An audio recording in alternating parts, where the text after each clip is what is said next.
What's going on, ladies and gentlemen? Welcome. I am the Crypto Crow. It is 12:31 p.m. Eastern Standard Time, and there's all kinds of stuff to go over.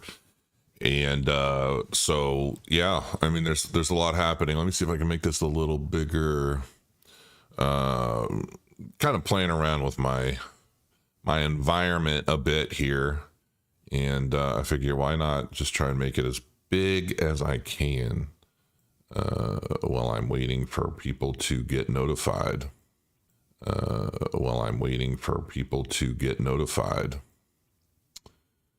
Yes, indeed. So, yeah. Interesting price action in Bitcoin right now as the price has been moving up a bit lately. Obviously, during Jerome Powell's speech, everything just started tanking. It just started dropping. But it hit around 26.6, which pretty close to where I was looking at, just kind of off the cuff. And I was like, well, if it's going to go down, it could go down. I figured this would likely be support somewhere around 26.3 or 26.4. And we didn't really make it down there, which is fine. And then we went sideways a bit. And I was actually pretty interested to see what was going to happen, because I was already averaged in. And, I think I'm kind of done buying crypto at this point. Now I'm back to trading it. I'm experimenting. I'm back with Profit Trailer. And, I think I'm going to switch it over to Bitcoin though, because using Bitcoin as a base pair on Profit Trailer was just purring away with a bunch of trades. I was up like $600, I think, in less than a week. And then I switched everything to Ethereum, and it's just not doing anything. And I'm like, well, that's no fun. So I'm probably going to convert that over to Bitcoin and then start redoing everything with Bitcoin settings, because I really like to see that thing purring away. And I mean, you can see over here, I had 91 buys. I'm at 73 sales, and this is the difference between, and this is live trading now. I mean, I'm actively using Profit Trailer again. And but I'm not really liking so far what's happening on Ethereum, so I'm going to dive into Bitcoin, and then I'll update everybody a little bit more once I see some activity on there. I just don't like talking in depth about things that I'm not elated with. If I'm like really pumped up, like, look what this thing is doing, believe me, you're going to know, because I'm going to make it all. It's what the whole video will be about. So anyway, let's take a look at what's going on with Bitcoin a little bit more. It's starting to come down a little bit. These are just hourly candles. Let's take a look at the 4 hour.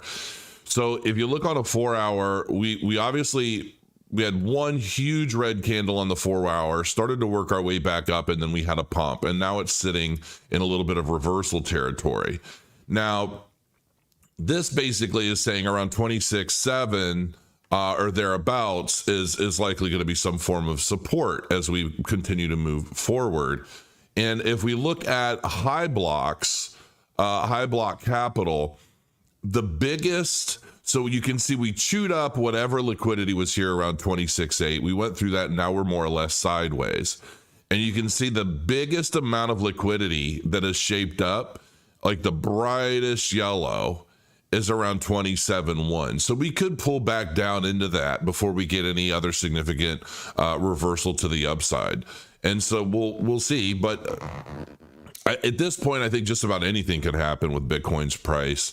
And so I just kind of look at high block as a way of kind of getting an idea as to what the market makers might be looking at. What are they thinking? You can see we've got liquidity forming up at multiple levels in Bitcoin's price, even forming up as high as 33,000. So, but it's not super concentrated yet. We've got liquidity showing up at around 30,225. And it's almost like market makers are basically setting these orders, and they're posting this liquidity and it almost as a reference point to kind of be ready just in case the price starts changing in any one particular direction. They've already got a basis for activity to happen from there. So yeah, I'm bullish regardless. I mean, at this point, I think everything is, the more that's happening, and I've got quite a few articles I'm going to touch base on. I'm not going to deep dive into every article. I'm not going to read every word, but there's definitely stuff happening Crypto reform is coming to the U.S. in 2023, says the former White House chief of staff. SVB's epic failure occurred at a bank that happened to deal with crypto customers, but was not a crypto-induced problem, says Mick Mulvaney. And like, no, duh. I mean, whatever. In the United States, crypto reform legislation isn't the province of a single political party. And that's why a former U.S. congressman who also played a prominent role in the Trump administration believes that passage of federal digital assets law this year is a real possibility. And I'm telling you right now, this is going to happen. This isn't a possibility. It's probably already written. They're trying to time everything at this point. And I hate to sound this way, okay? I hate to sound this way, but like I always say, the pendulum swings back and forth. So one day the left is up to no good. The next day the right is up to no good. They just kind of go back and forth and play off of the public and how they can manipulate all of us. So, each one is kind of taking 2 steps forward and 1 step back, and they just keep kind of going back and forth with this stuff. But if there's any regime that has been more tyrannical, dictatorial, and ultimately careless in terms of its overall agenda and how it affects the rest of the world, so as of right now, it is the left, in my opinion. And it is what it is. It's not to say that it's going to be that way all the time, but I believe that everything the left is doing right now is honestly trying to establish a firmer grasp of control on society, as well as on the international narratives are very similar. We don't see a lot of them, but if you look, the international narratives are very similar. And we're emulating a lot of countries right now that are extremely tyrannical, socialistic, communist. I mean, like we really are. And I know that it makes people cringe and they're like, what is he saying? This is the U.S. Yeah, I know. But unfortunately, the U.S. is playing a role in a major global agenda that is very easily provable. Like, this isn't conspiracy tinfoil hat stuff. This is very, very real. And a lot of this is stemming from the World Economic Forum. And I mean, I've downloaded, you could go out and download the entire membership list of the World Economic Forum dating back to the beginning. And you can see who's on it, who are members, what have they done, and how have their, and start cross-referencing these people against the policies and the decisions they've made politically. And you can see how it's all connected. This isn't made up gobbledygook.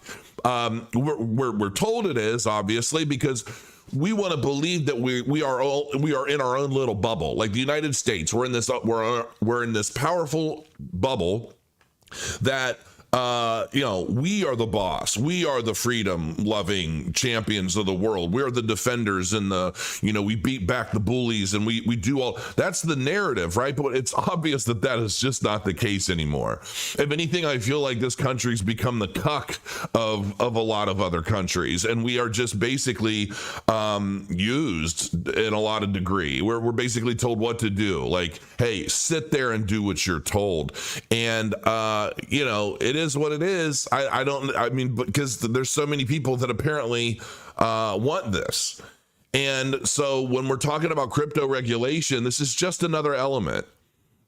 Think about it. In 2020, the narrative was how we were having all these supply chain issues. And it's not, if you look at a lot of this agenda paperwork that was issued back in 2010, all of these issues that suddenly popped up because of the pandemic are all in these agendas written 10, 20 years ago. I mean, this isn't like, they act like, oh, we're reactionary, like we're dealing with things as they happen, and we had no idea this was coming. Yes, we did.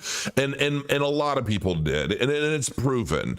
I read a document that I was even nervous about, even though it was publicly published. And it was put out by the Rockefeller Foundation. And it basically broke down 4 main stages of everything that we've been experiencing, with more to come, with the cyber attack phase next.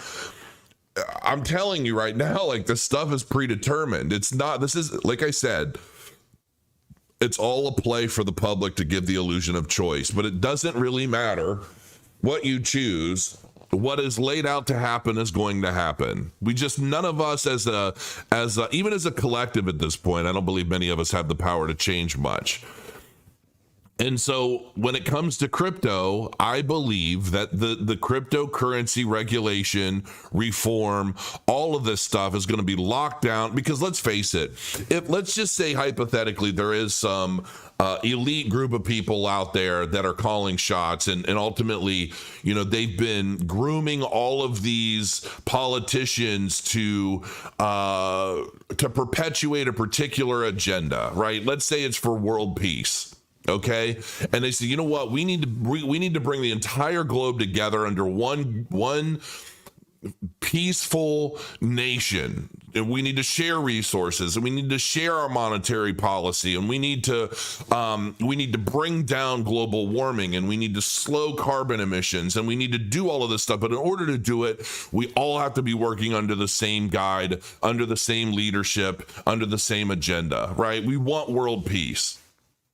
So over decades, they basically teach and train and indoctrinate all of these different people that then spread out into various forms of world government.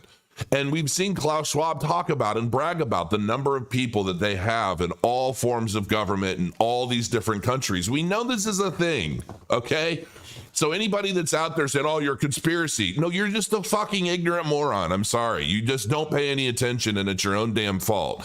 Because all of the information is out there. It's readily available. All you have to do is open your fucking eyes to something other than your TV news, and it's right there. And I'm not talking about it's on Alex Jones's website, or it's on David Icke's website with a bunch of pictures of lizard people. I'm not saying that. I'm saying this is all, I mean, there are government documentation stating all of this stuff. There is an abundance of information explaining everything that's been going on, and it was predetermined over a decade ago, okay? So when you take all that into account and you think to yourself, okay, well, right now we have this administration that is very much about just doing whatever the hell they want. I mean, like, you know, oh, we don't like the way that this has been defined since the beginning of time because it doesn't suit our political narrative on a public level or a public relations level. Let's just change the definition.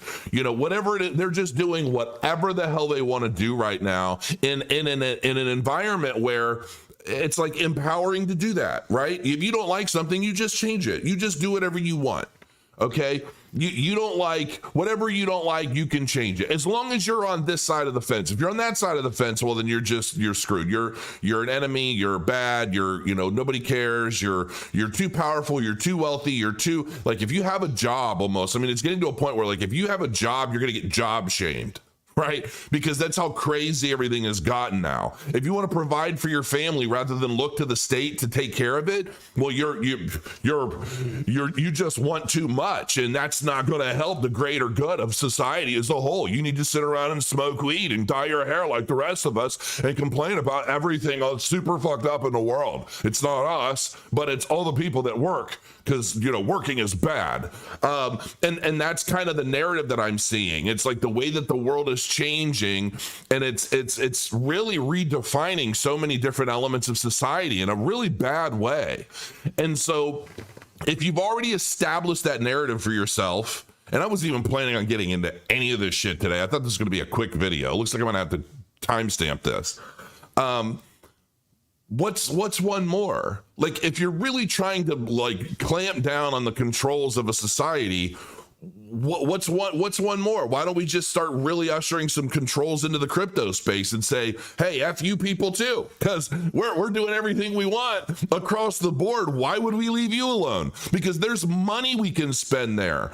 All you crypto people that you're investing in all these assets, these risk assets, and, you know, we're trying to facilitate this very you know, censorable, controllable, programmable money of our own. Why don't we just stick it to you too? Because while you're still using all of this stuff, trying to establish wealth for yourself and support this new technology that will ultimately change the world for the better and is already starting to do so, rather than just like regulate the bad actors in this space, we want to regulate you right out of it too, because we only want our buddies, our cronies, our investors, if we're going to get out of Wall Street as we know it today, and we're going to start tokenizing traditional market assets, just like Larry Fink has said with BlackRock multiple times now, I think. Why don't we just stick it to you before anything potentially happens, right? In terms of like the election or maybe a transition of power or whatever. And here's the thing too, for those of you that are out there and you're like, oh, Crow's such a alt-righty, he's a right MAGA extreme, whatever the hell you guys are calling people today. Trump hated Bitcoin, right? Trump passed the taxation laws for cryptocurrency. So he's not exactly a crypto fan either. But this goes to my point. It doesn't matter what side of the fence you're on. Everybody in the public is ultimately the one getting screwed. It's just a matter of like, which abuser do you like the most? Which one do you sympathize with the most? And that's really what it boils down to. So, when I see this stuff and I'm like, oh, regulation is possible. It's not possible. It's happening. It's probably already been written. And not only has it probably already been written and laid out, but that's why so many things are happening in the crypto space now. It's to kind of rein things in a bit.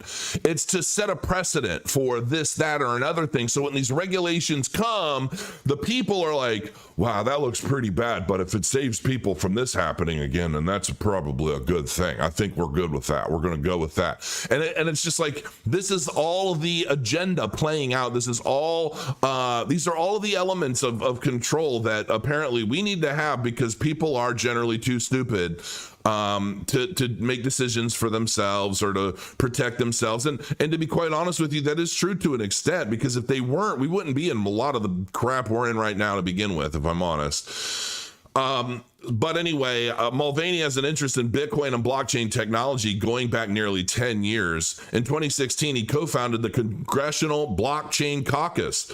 Today, he says decentralized finance protocols have some key advantages over their centralized counterparts. Moreover, it's now possible to integrate key compliance processes like KYC and anti-money laundering into DeFi platforms, something that would reassure regulators. There's so much stuff that they're going to talk about, but I'm telling you right now, I don't need to read any of this shit. And I can tell you right now, we are going to be forced to use central programmable money issued by the state to track every trade we make, whether it's on DeFi, whether it's on exchanges, it doesn't matter. I really truly believe that they are going to do everything they can to get rid of random stable tokens in favor of CBDCs, because why would we need those when we have a state issued stable token, right?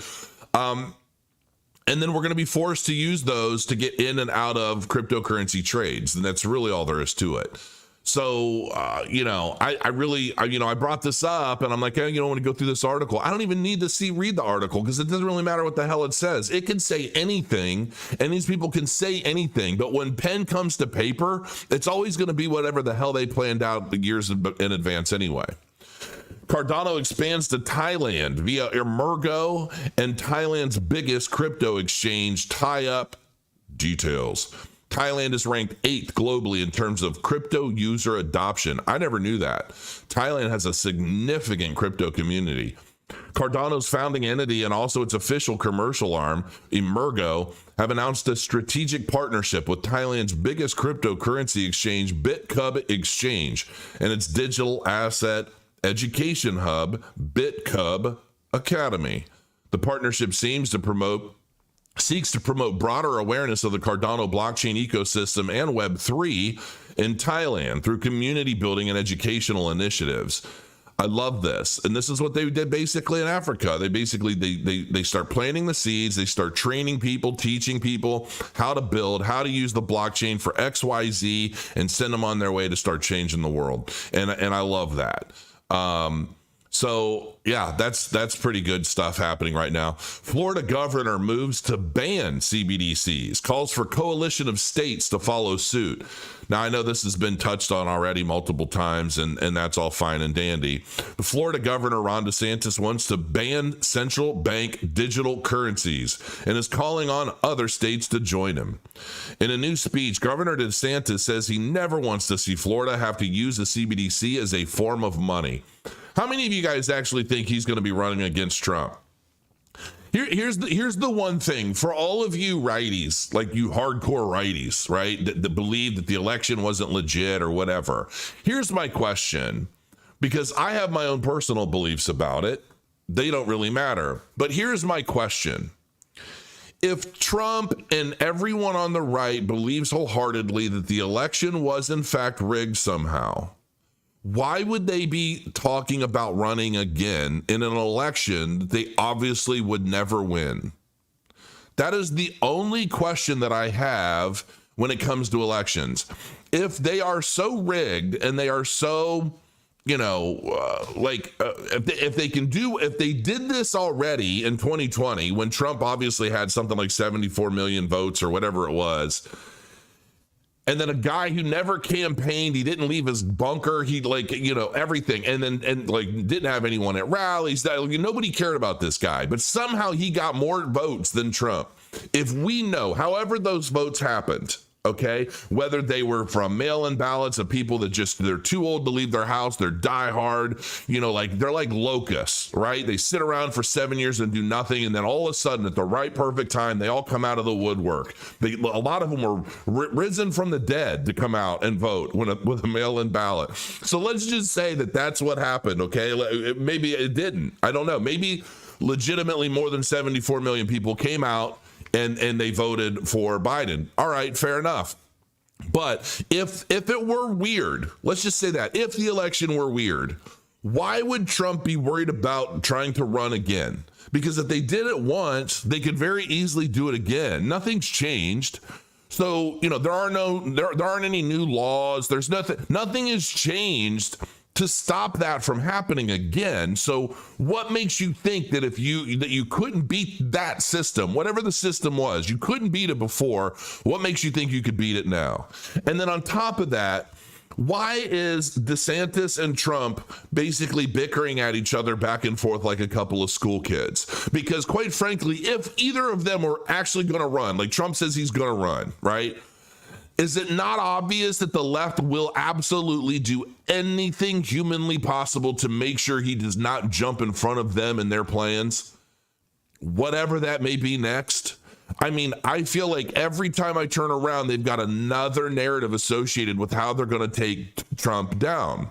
So and then you've got Ron DeSantis, who, all right, cool. He's done absolutely amazing things on Florida. I have never looked at a governor and thought to myself, wow, like a man who has truly made an impact on a state in significant and noticeable ways. I mean, dude's a firecracker.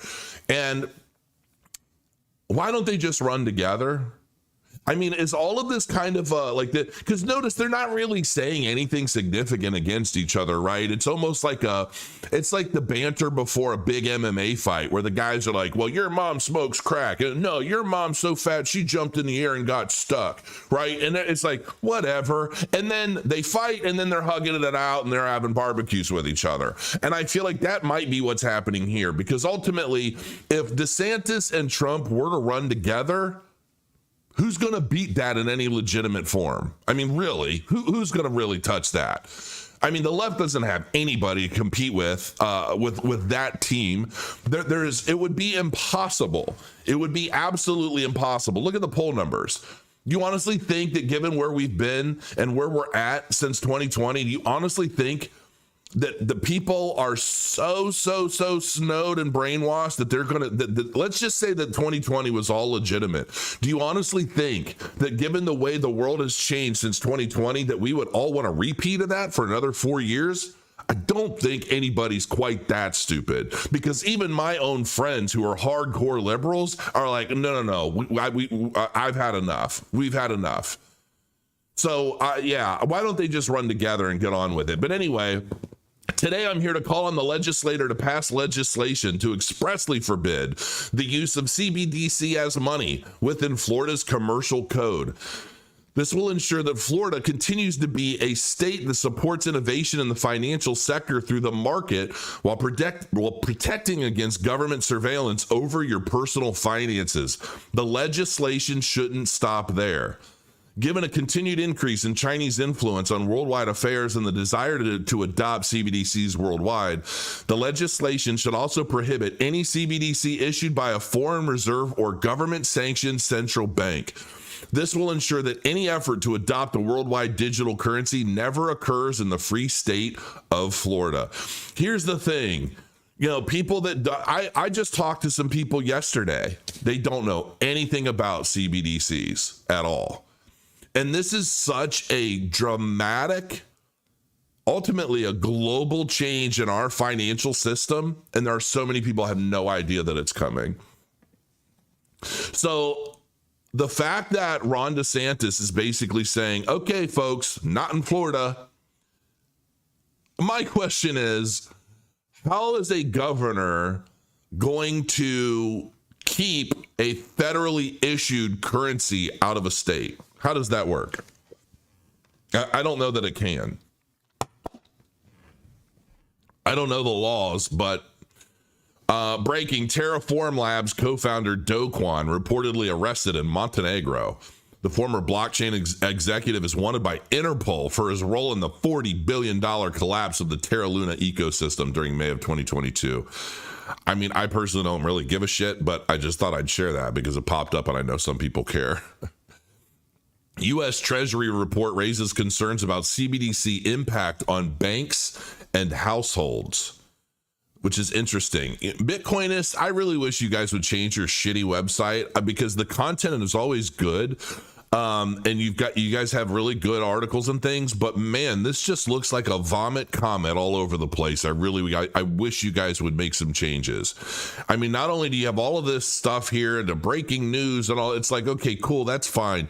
But this theme, it looks atrocious. A recent study by the United States Treasury revealed that the introduction of central bank digital currencies could potentially destabilize the banking sector while also having the potential to boost household welfare. Before now, U.S. lawmakers expressed dissatisfaction with developing central bank digital currencies. In a new bill, the board noted that the Fed has no authority to develop and issue a central bank currency as it may affect the privacy protection of digital asset investors. Oh, isn't that the idea? Don't wait, jump on this garbage. That's an ad. Impact of CBDCs on banks. Based on the Office of Financial Research's study, the effect of these central bank currencies could be drastic given the economy's current condition. And introducing a central bank currency could lead to instability and reduced bank equity. It's already happening. It has nothing to do with CBDCs. It's happening because of poor decisions. Wow. The research board believes establishing a CBDC or stablecoin in the account. Here's what I don't understand. Rather than banks go insolvent due to bank runs, why can't we just limit? And I know this may sound tyrannical, right? You put money in the bank and you should have access to it at all times for any reason.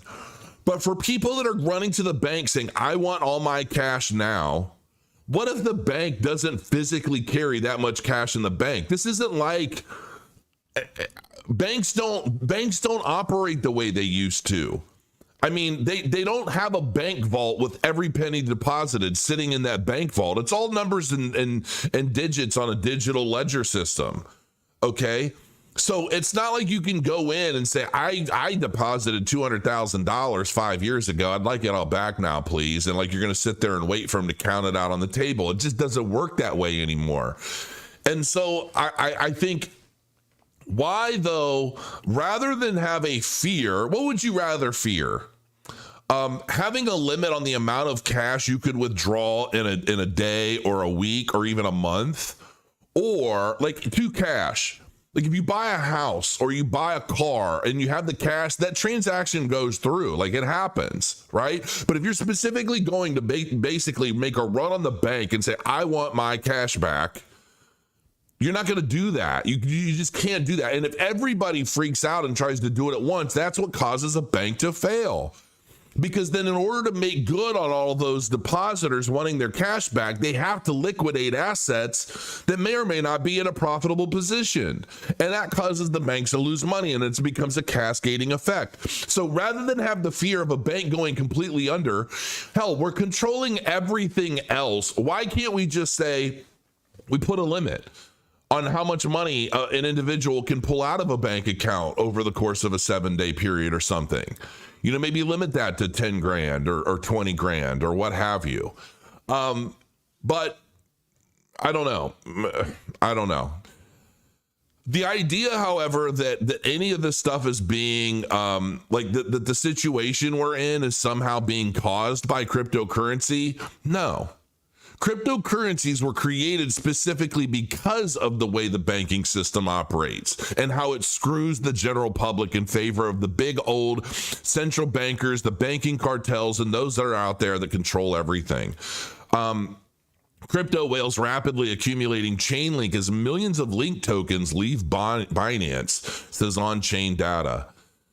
Large entities on the Ethereum network have been accumulating decentralized Oracle service Chainlink over the last 14 days, on-chain data shows. According to blockchain tracking service Look On Chain, a total of 30 addresses, which are potentially the same individual, have accumulated 2.6 million link tokens worth over $18.5 million from the crypto exchange Binance. So basically, it looks like some whale is accumulating pretty significantly. Finally, on the news front, Coinbase offered Circle $3.3 billion to restore USDC peg after the SVB collapse, says a report. That's insane. Offered Circle $3.3 billion to restore the USDC peg. Armstrong said on a previous occasion that it was, did I just get a subscriber? Do I even get those anymore? I feel like I've been losing subscribers recently. I go without internet for a little bit, and then the fickle ones are like, hell with that guy. You don't have anything to tell me today? You can buzz right off. Anyway, welcome. Thank you for subscribing and joining.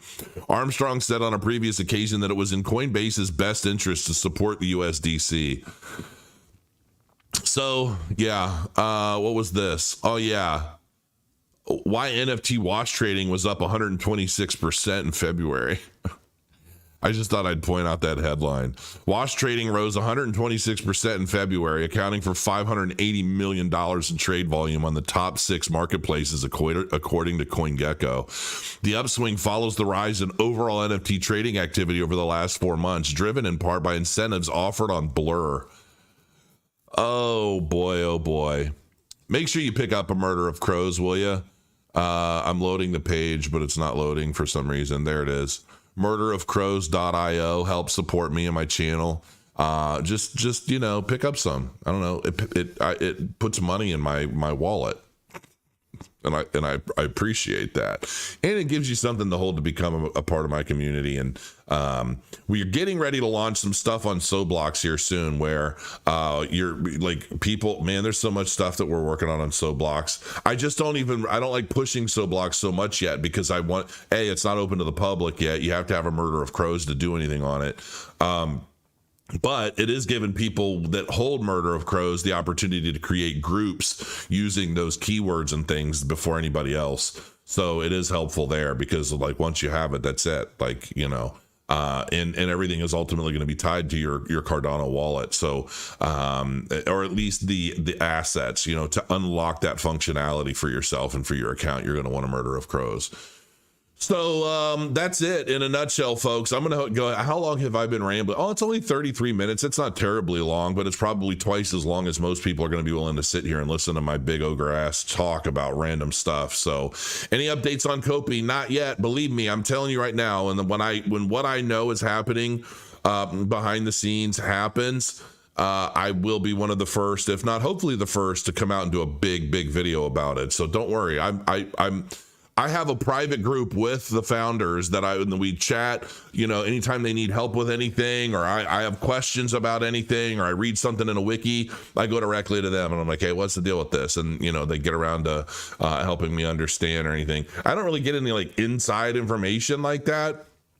But there are some things I know that they're working on, and so I'm definitely, and you'll understand once I'm actually able to tell you, and you'll be like, oh, that's cool.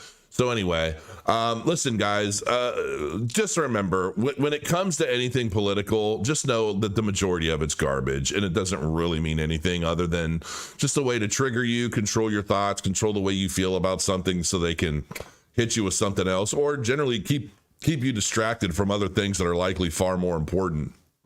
And, you know, given where Bitcoin's price is, I'm pretty bullish from here. And that's really all there is to it. From here, it's a matter of how long do things take to play out. What are these crypto regulations going to say when they do launch this year, which I'm sure they're going to come this year?